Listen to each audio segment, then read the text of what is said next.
ने गोरखपुर को दी 629 करोड़ की सौगात। 195 परियोजनाओं का किया लोकार्पण और शिलान्यास। 70,000 घरों में होगी पेयजल आपूर्ति।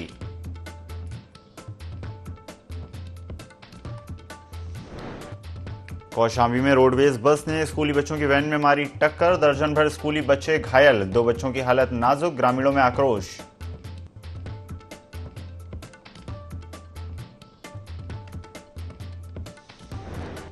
मेरठ में थाना कंकर खेड़ा पुलिस और बदमाशों के बीच मुठभेड़। अवैध तमंचा, कारतूस और लूटी चेन बरामद। घायल बदमाश शौकत पर 43 मुकदमे दर्ज।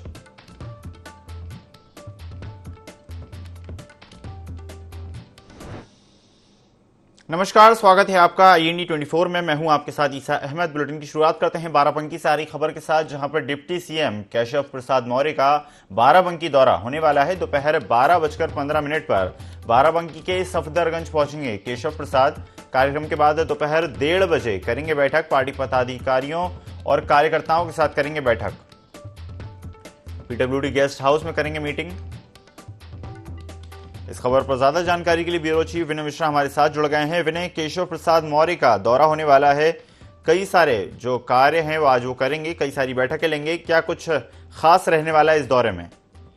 जी बिल्कुल, आपको यहाँ बता दूं कि डिप्टी CM केशव प्रसाद मौर्य का जो है सफदरगंज में है जो दौरा है, और आज स्वर्गीय श्री राम नरेश रावत की जो पुण्यतिथि है उसी के अवसर पर जो है सफदरगंज जा रहे हैं। और वहां से लौटने के करीब 1:30 बजे के करीब में जो है यहाँ PWD गेस्ट हाउस में जो है अधिकारियों और कार्यकर्ताओं के साथ में बैठक करेंगे। और इसमें जो जनपदीय में जो कार्य हो रहा है उसकी समीक्षा बैठक भी यहाँ पे करेंगे, किस तरीके से कार्य यहाँ पे किया जा रहा है। जी बिल्कुल विनय, बने रहिएगा हमारे साथ, आगे भी आपसे चर्चा करते रहेंगे।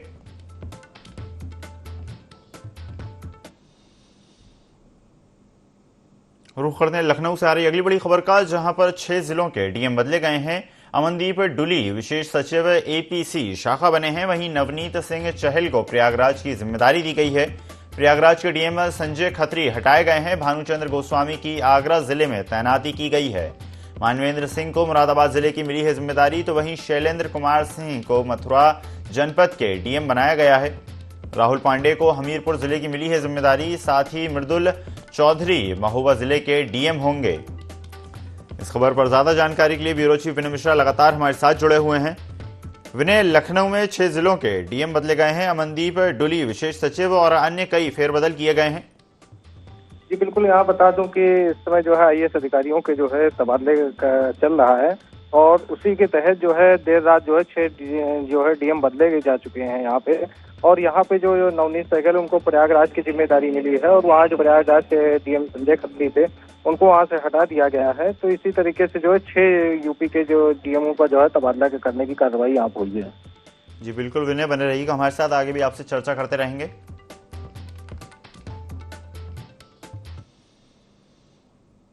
रुख करते हैं बरेली से आ रही खबर का, जहां पर डिलीवरी के दौरान महिला की मौत का मामला सामने आया है, जिसके बाद गुस्साए परिजनों ने अस्पताल में जमकर हंगामा किया। हॉस्पिटल स्टाफ और डॉक्टर पर गंभीर आरोप भी लगाए। लापरवाही का आरोप लगाया गया। सूचना के बाद मौके पर पहुंचा है भारी पुलिस बल। कोतवाली थाना क्षेत्र के शील नर्सिंग होम हॉस्पिटल की यह घटना बताई जा रही है, जहां पर डिलीवरी के दौरान महिला की मौत का मामला सामने आया, जिसके बाद गुस्साए परिजनों ने अस्पताल प्रबंधन के सामने जमकर हंगामा किया और अस्पताल कर्मियों पर लापरवाही का आरोप लगाया। सूचना के बाद मौके पर भारी पुलिस बल भी तैनात किया गया। कोतवाली थाना क्षेत्र के शील नर्सिंग होम हॉस्पिटल का ये पूरा मामला बताया जा रहा है। इस खबर पर ज्यादा जानकारी के लिए ब्यूरो चीफ विनय मिश्रा लगातार हमारे साथ जुड़े हुए हैं।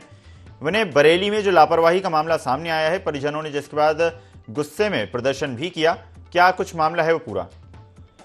जी बिल्कुल, यहाँ बता दूं कि बरेली में जो है डिलीवरी के दौरान एक महिला की मौत हो गई है, और उसके परिजनों जो है काफी हंगामा भी काटा है। सड़कों पर जाम करके जो है डॉक्टरों पे लापरवाही का आरोप भी लगाया है।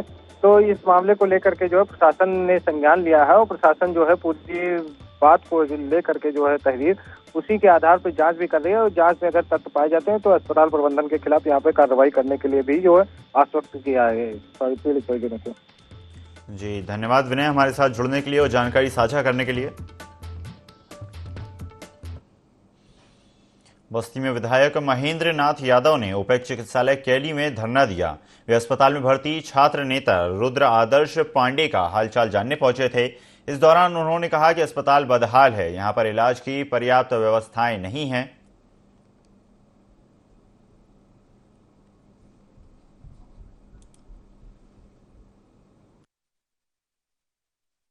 का निर्वहन करेंगे और जो भी इसमें लापरवाही करेगा उसके खिलाफ ये कार्रवाई करेंगे। मेरा और कोई ना कोई इंटेंशन है, ना कोई और बड़ी मांग है, लेकिन कम से कम जो अवेलेबल कर्मचारी है, जो अधिकारी है, वो तो काम करें। खुलेआम गरीब की जिंदगी से खिलवाड़ किया जा रहा है। जब एक वार्ड बॉय के सहारे एक पूरा वार्ड चल रहा है तो गरीब की जिंदगी से खिलवाड़ नहीं किया जा रहा है। अब मैं बताऊं, जिस मरीज को मैं देखने गया था, इमरजेंसी के डॉक्टर ने सजेस्ट किया था दोबारा सैंपलिंग का, और अभी तक उसकी सैंपलिंग नहीं हुई। आप बताओ, इसी तरीके से तमाम मरीज है, गरीब है, जिनकी आवाज कोई नहीं उठाने वाला, उनके साथ क्या हो रहा होगा? ये कितना गैर जिम्मेदाराना तरीके से काम कर। सीतापुर में एक दर्दनाक हादसा हो गया, जहां करियाडीह के पास बस ने मोटरसाइकिल को जोरदार टक्कर मार दी, जिससे मोटरसाइकिल सवार युवक की मौत हो गई। वहीं हादसे के दौरान गर्भवती महिला का पेट फटने से शिशु बाहर निकल गया, जिससे महिला की भी मौके पर ही मौत हो गई। वहीं बस के अंदर बैठे कई लोग गंभीर रूप से घायल हो गए, जिन्हें अस्पताल में भर्ती कराया गया।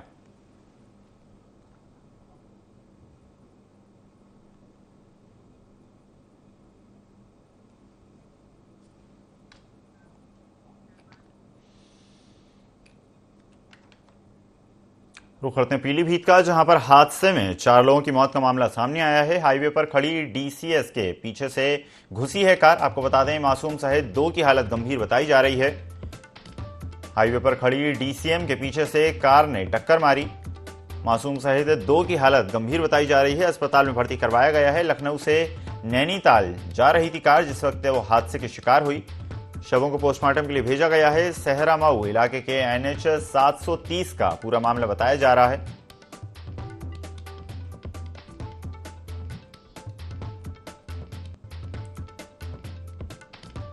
तो पीलीभीत से मामला आपको बता रहे हैं, जहां पर हादसे में 4 लोगों की मौत हो गई है। मासूम सहित 2 की हालत गंभीर बताई जा रही है। इस खबर पर ज्यादा जानकारी के लिए ब्यूरो चीफ विनय मिश्रा हमारे साथ जुड़ गए हैं। विनय, जो मामला सामने आया है पीलीभीत में कि कार सवार लोग जा रहे थे और उन्होंने बस को पीछे से टक्कर मार दी, क्या है पूरा मामला? जी बिल्कुल, यहाँ बता दूं कि ये जो सवारी थी, ये लखनऊ से नैनीताल के लिए जो कार सवार जा रहे थे, और सुबह के करीब में जो है डीसीएम के पीछे जाकर के कार घुस गई है, जिसमें जो है 3 महिलाओं सहित 4 लोगों की मौत हो गई है। और यहाँ माना जा रहा है कि ड्राइवर को जो जल्दी आने की वजह से जो है ये वारदात की घटना घटी है। और यहाँ जो वहाँ का स्थानीय प्रशासन था, जो मौके पहुंच करके जो है परिजनों को इस मामले की सूचना देता है और सबको कब्जे में लेकर पीएम के लिए भी भेज दिया है। जी धन्यवाद विनय, ज्यादा जानकारी के लिए।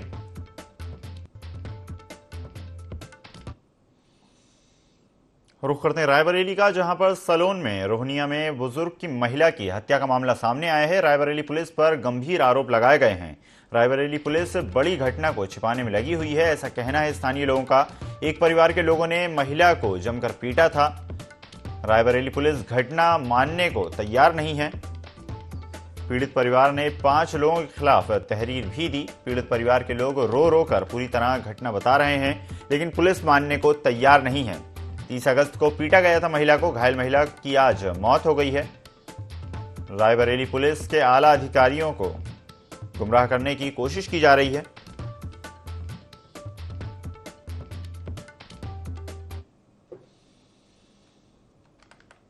रुख करते हैं मेरठ का, जहां पर कंकरखेड़ा थाना पुलिस और बदमाशों के बीच मुठभेड़ हो गई। इनामी लुटेरे से पुलिस की मुठभेड़ हुई। मुठभेड़ में गोली लगने से बदमाश घायल भी हो गया। घायल बदमाश को इलाज के लिए अस्पताल में भर्ती करवाया गया। बदमाश के कब्जे से अवैध तमंचा, कारतूस और लूटी गई चेन बरामद की गई है। मुठभेड़ में घायल बदमाश शौकत पर करीब 43 मुकदमे दर्ज हैं।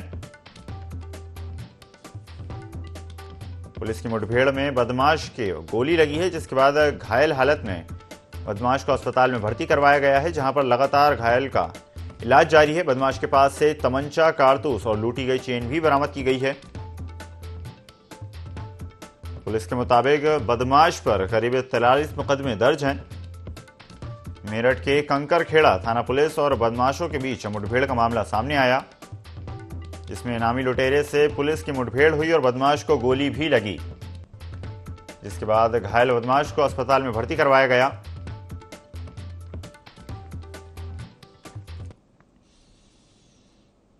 बाराबंकी में इंटर कॉलेज की छात्रा नसरीन बानो ने मानसिक उत्पीड़न से परेशान होकर खुदकुशी कर ली। छात्रा की मां ने खुदकुशी के लिए कॉलेज की एक शिक्षिका और एक शिक्षक पर जातीय टिप्पणी करने का आरोप लगाया है और दोनों के खिलाफ नगर कोतवाली में मामला दर्ज करवाया है। वहीं पुलिस अधीक्षक के आदेश पर पुलिस ने दोनों आरोपियों के खिलाफ मामला दर्ज करके जांच शुरू कर दी है। आएंगे और परेशान न हो। हम लोग 4-5 दिन तक लगातार गए, परेशान होते रहे, रोते चिल्लाते रहे, हाथ जोड़ा हमने कि मतलब ये मेरी लड़की का इंसाफ मिले। एप्लीकेशन दिया है। उस ऑर्डर के तहत जो है आधार में अगर नाम गलत है ये तो उसमें संशोधन होना है, अनिवार्य रूप से होना है। बच्ची का दुनिया से जाना, बड़ी होनहार बच्ची थी, पढ़ने में भी अच्छी थी वो, तो ये बड़ी तकलीफ की बात है। बहरहाल उसके बाद जो है पुलिस के लोग आए तो उन्होंने अपनी विवेचना की, जो भी उनको विवेचना करना था अपनी जानकारी लिए। सुसाइड में नोट में बच्ची ने खुद ही को जिम्मेदार बताया है, इसमें किसी का दोष नहीं है। मुजफ्फरनगर के मीरापुर थाना क्षेत्र से दिन दहाड़े लूट की घटना सामने आई है, जहां एक सीमेंट व्यापारी से मारपीट कर 3 बदमाशों ने 40,000 रुपए और बाइक लूट ली। लूट की सूचना मिलते ही क्षेत्राधिकारी शकील अहमद तथा थाना अध्यक्ष रविंद्र यादव मौके पर पहुंचे। फिलहाल मामले में जांच पड़ताल की जा रही है।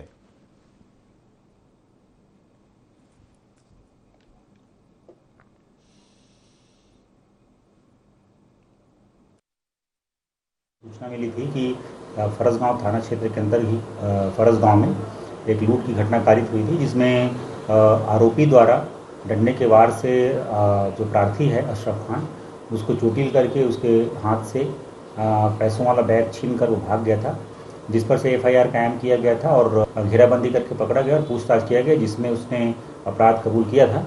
लगभग 2.5 लाख रुपए लूट की गई। कासगंज में एसपी सौरभ दीक्षित के कुशल निर्देशन में अवैध धंधों से अर्जित 75 लाख की अवैध संपत्ति को कुर्क कर लिया गया। पुलिस ने संगठित अपराध के विरुद्ध किए जा रहे अभियान के तहत ये कार्रवाई की, जिसके तहत करीब 75 लाख की अवैध संपत्ति को कुर्क किया गया।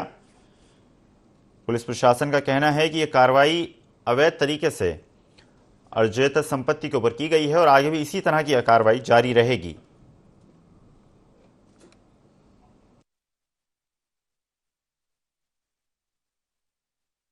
जनपद कासगंज पुलिस द्वारा चलाए जा रहे संगठित अपराध के विरुद्ध अभियान के क्रम में आज एक अभियुक्त शाहिद उर्फ गुड्डू, जो कि थाना कासगंज का रहने वाला है, इसकी गैंगस्टर अधिनियम के अंतर्गत धारा 14(1) में 75 लाख रुपए की एक मकान, जो कि इसके द्वारा अवैध धन से अर्जित कर बनाई गई थी, को कुर्क किया गया है।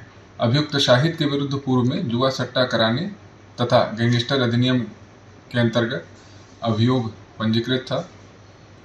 अभियुक्त शाहिद की अन्य चल अचल संपत्तियों की भी जानकारी जुटाई जा रही है। जानकारी मिलते ही अग्रिम विधिक कार्रवाई की जाएगी।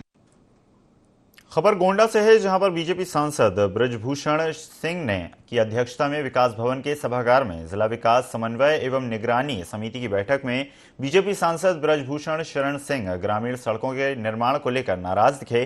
सांसद ने ग्रामीण इलाकों में सड़कों के खराब हालत को लेकर नाराजगी व्यक्त की और कहा कि लगातार प्रयास किए जा रहे हैं सरकार द्वारा, फिर भी ग्रामीण सड़कें की हालत बदहाल है।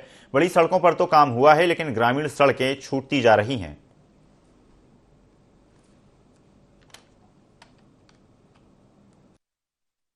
आज निगरानी समिति की बैठक थी, जिसमें जनपद के सभी विधायक, सांसद या उनके प्रभारी यहाँ पर मौजूद थे कि ग्रामीण सड़कें जो हैं लगातार खराब हो रही हैं। विशेष करके प्रधानमंत्री सड़क योजना के तहत जो सड़कें बनी थी, जिनका 5 साल का कार्यकाल पूरा हो गया और जिसने बनाया था उसकी जिम्मेदारी समाप्त हो गई, वो विभाग को चला गया, तो ऐसी सड़कों के मरम्मत के लिए, रख रखाव के लिए की जरूरत है। हमारे देवी पाटन मंडल में ग्रामीण सड़कों की हालत खराब है और उसको हम लोगों ने एक शासन को अवगत कराया है कि ग्रामीण सड़कों पर भी ध्यान दिया जाए। उत्तर प्रदेश के जनपद अमरोहा में भी हापुड़ में वकीलों के ऊपर हुए लाठीचार्ज के विरोध में वकील सड़कों पर उतर आए हैं। अमरोहा में तमाम अधिवक्ता तहसील से एसडीएम कार्यालय पहुंचे, जहां उन्होंने वकीलों के ऊपर हुए लाठीचार्ज के विरोध में नारेबाजी करते हुए प्रदर्शन किया। अधिवक्ता संघ ने एसडीएम को दोषियों पर कार्रवाई करने की मांग को लेकर ज्ञापन भी सौंपा।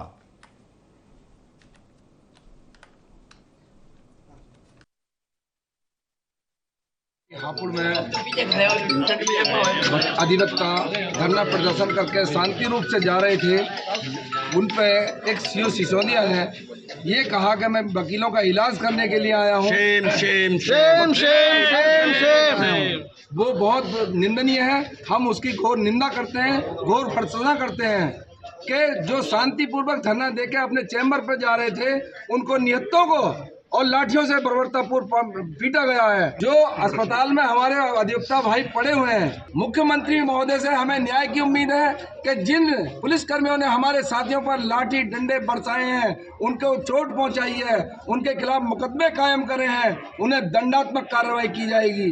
कल का दिन अधिवक्ताओं के गौरवशाली इतिहास में काला दिन है। वो अधिवक्ता जो एक आम आदमी से, गरीब आदमी से लेकर बड़े बड़े उद्योगपति और राजनेताओं को न्याय दिलाने का काम करते हैं, उन वकीलों के साथ जो हापुड़ में कल हुआ उसकी बार एसोसिएशन से निंदा करती है, आलोचना करती है और ये मांग करती है कि उन दोषी पुलिसकर्मियों को जिन्होंने लाठीचार्ज किया, जिन्होंने अपमानजनक व्यवहार किया, जिन्होंने फर्जी मुकदमे कायम किए, उनके खिलाफ मुकदमे कायम हो, उनकी गिरफ्तारी हो, जेल भेजा जाए। बस्ती पुलिस ने सपा के रुधौली नगर पंचायत अध्यक्ष धीरसेन निषाद को गिरफ्तार कर लिया है। धीरसेन निषाद पर नौकरी का झांसा देकर लड़की से दुष्कर्म करने का आरोप लगा था। पीड़िता की तहरीर पर पुलिस ने नगर पंचायत अध्यक्ष धीरसेन निषाद के खिलाफ दुष्कर्म का मामला दर्ज किया था। पीड़िता ने आरोप लगाया कि माया पाठक ने 2021 में अध्यक्ष धीरसेन निषाद से उसकी मुलाकात कराई थी। इसके बाद नगर पंचायत अध्यक्ष धीरसेन निषाद ने नौकरी का झांसा देकर उसका शारीरिक शोषण किया और अब जब वो प्रेग्नेंट हो गई तो उसे अध्यक्ष को ये बात बताई, जिसके बाद अध्यक्ष ने माया पाठक से दवा भेजकर उसे जबरन गर्भपात कराने की दवा खिला दी, लेकिन उसके बाद भी नौकरी नहीं लगाई गई।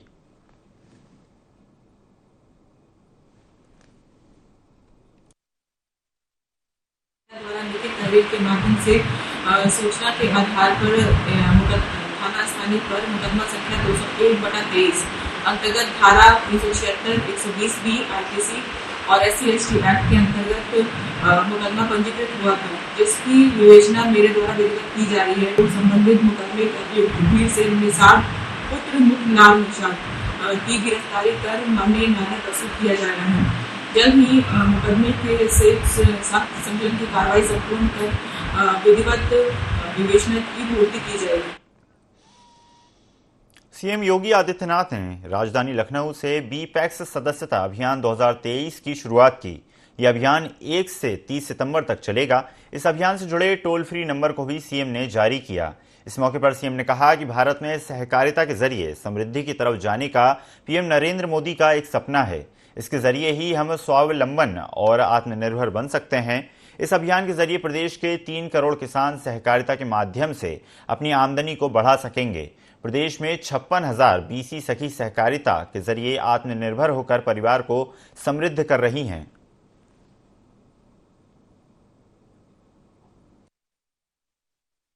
आज माननीय मुख्यमंत्री योगी आदित्यनाथ जी के नेतृत्व में सहकारिता का मतलब है किसानों की समृद्धि, सहकारिता का मतलब है जन जन की आय की वृद्धि।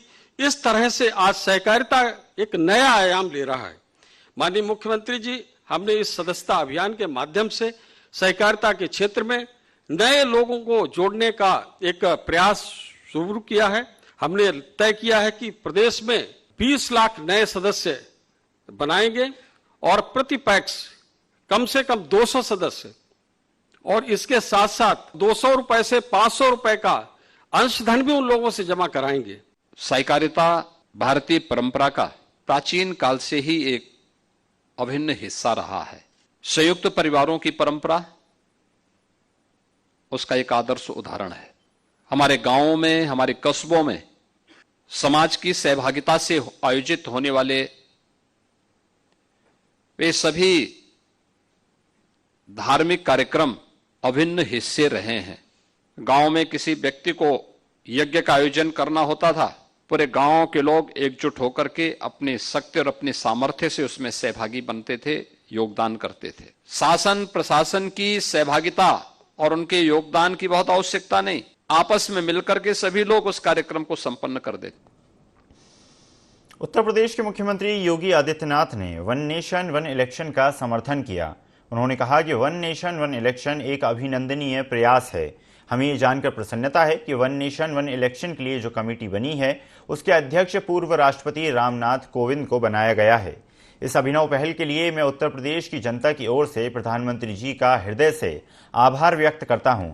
सीएम योगी ने कहा कि ये आज की आवश्यकता है। बार बार चुनाव विकास कार्यों में बाधा पैदा करते हैं। चुनाव की प्रक्रिया को कम से कम 1 से 5 महीने का समय लगता है। इसके लिए आवश्यक है कि लोकसभा, विधानसभा और अन्य सभी प्रकार के चुनाव एक साथ करवाए जाएं।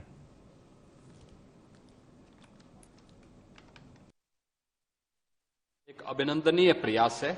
हमें प्रसन्नता है जानकर के कि वन नेशन वन इलेक्शन के लिए जो कमेटी बनी है इसके अध्यक्ष पूर्व राष्ट्रपति माननीय श्री रामनाथ कोविंद जी को की अध्यक्षता में बनी है। इस अभिनव पहल के लिए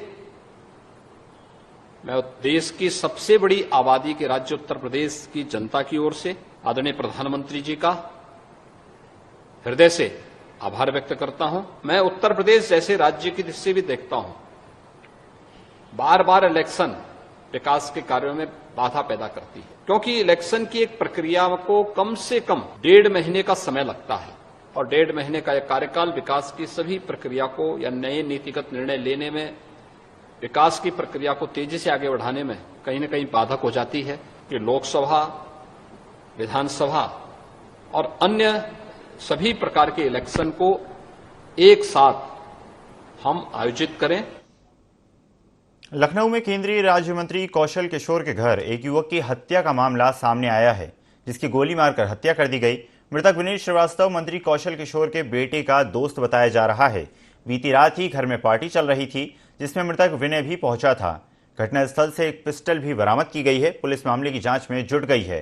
अब तक 3 लोगों को हिरासत में लिया गया है, जिनसे पूछताछ की जा रही है।